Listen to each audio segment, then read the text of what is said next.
इस वीडियो में बात करेंगे स्टैंडर्ड लैंग्वेज के बारे में। तो लिंग्विस्टिक में स्टैंडर्ड लैंग्वेज का क्या मतलब है ये मैं आपको बताऊंगी। It is a language which is used by educated people while writing books, lecturing and informal conversation.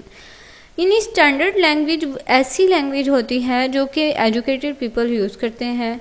हम जो अपनी कोई भी इंसान जो है कोई बुक पब्लिश करता है या कोई लेक्चर डिलीवर करता है या फिर किसी भी इनफॉर्मल वे में कन्वर्सेशन कर रहा होता है तो उसको हम स्टैंडर्ड लैंग्वेज कहते हैं।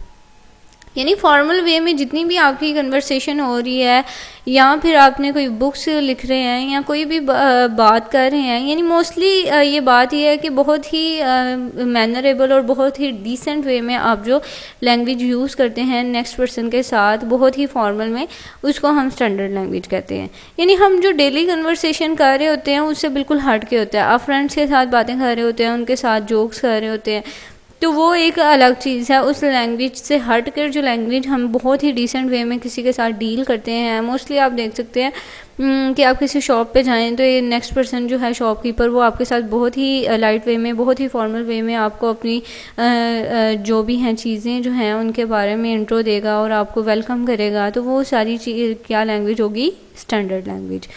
इसी तरह आप देख सकते हैं कि ये जो है हायर एजुकेशनल सिस्टम पे भी यूज़ होती है, एडमिनिस्ट्रेशन में भी स्टैंडर्ड लैंग्वेज यूज़ होती है, जुडिशरी, आर्म्ड फोर्सेस और पॉलिटिक्स, ये सब चीज़ें जहाँ हम ये जो लैंग्वेज बोल रहे होते हैं उसे हम स्टैंडर्ड लैंग्वेज कहते हैं।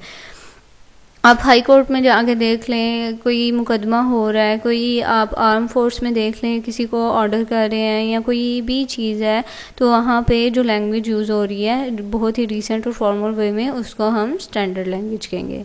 तो बहुत ही इजी सा कंसेप्ट था स्टैंडर्ड लैंग्वेज का। आई होप आपको क्लियर हो गया होगा।